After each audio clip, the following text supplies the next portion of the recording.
Most people think an anchor works like a claw that grabs the bottom and locks your boat in place.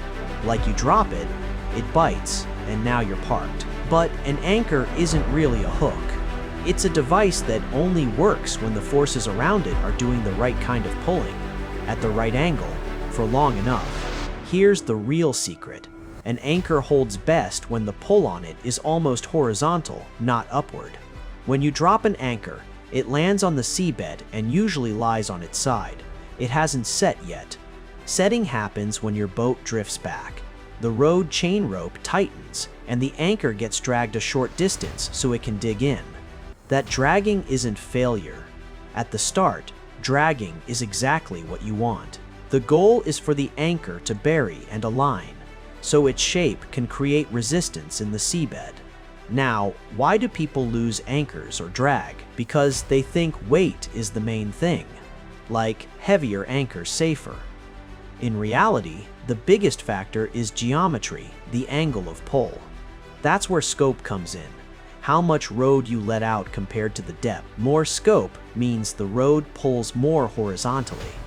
Less scope means the rode pulls upward, which pops the anchor out like you're trying to lift it by the nose.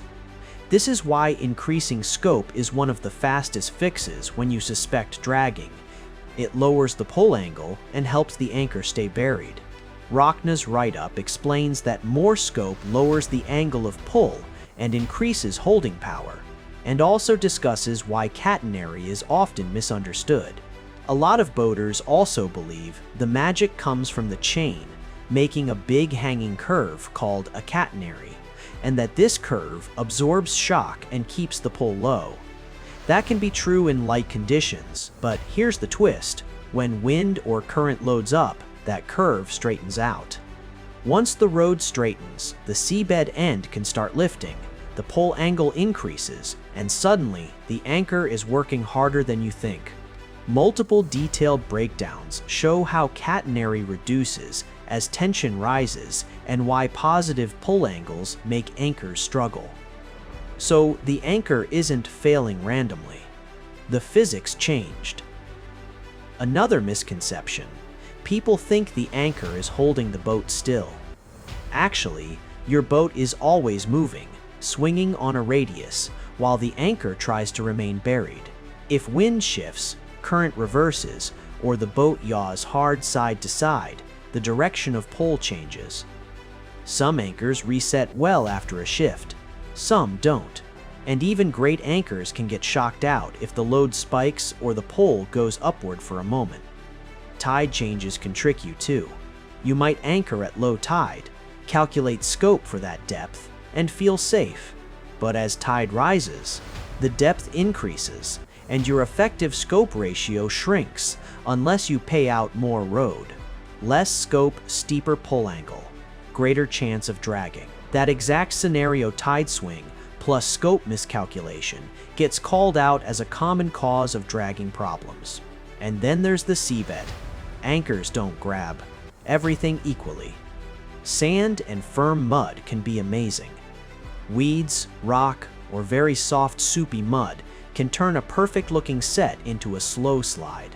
If you don't set the anchor properly, meaning you don't back down and apply controlled load to make it dig, you might be sitting on top of the bottom, not in it. A good anchoring routine is to lay out scope, gently tension, then gradually increase load to confirm it's actually buried and holding. Morgan's Cloud describes a practical method of setting the anchor deliberately rather than assuming it worked. So what does holding power really look like? It's not the anchor's weight. It's the anchor's ability to stay buried while being pulled horizontally.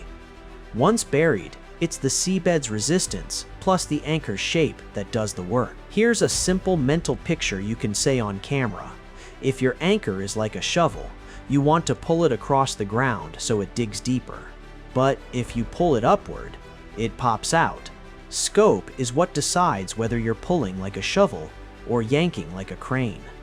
Now let's talk about the moment most people confuse as the anchor suddenly failed. A gust hits, the boat jerks, the rode snaps tight, and the anchor breaks free. Often that's not because the anchor was weak, It's because the load wasn't smooth. Catenary straightened, the shock load spiked, the pull angle changed, and the anchor tripped out of its buried position. This is why people who anchor well obsess over three things: enough scope, a good set, and managing shock loads, snubbers, elastic, reducing yaw. Yaw matters a lot. If your boat is sailing around at anchor sweeping wide arcs, each swing can yank the anchor from a new angle.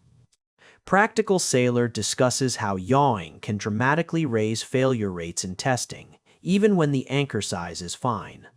And finally, the biggest "you thought it worked, but it didn't" moment: people stop after the drop. They don't verify. They don't watch alignment points on shore. They don't check if the anchor actually dug in. A lot of dragging incidents are just never set properly. Plus a later weather change. An anchor doesn't hold because it's heavy.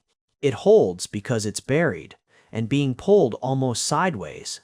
The moment your pull turns upward, or your boat starts yanking from different directions, you're not anchored, you're just waiting to drift. Good.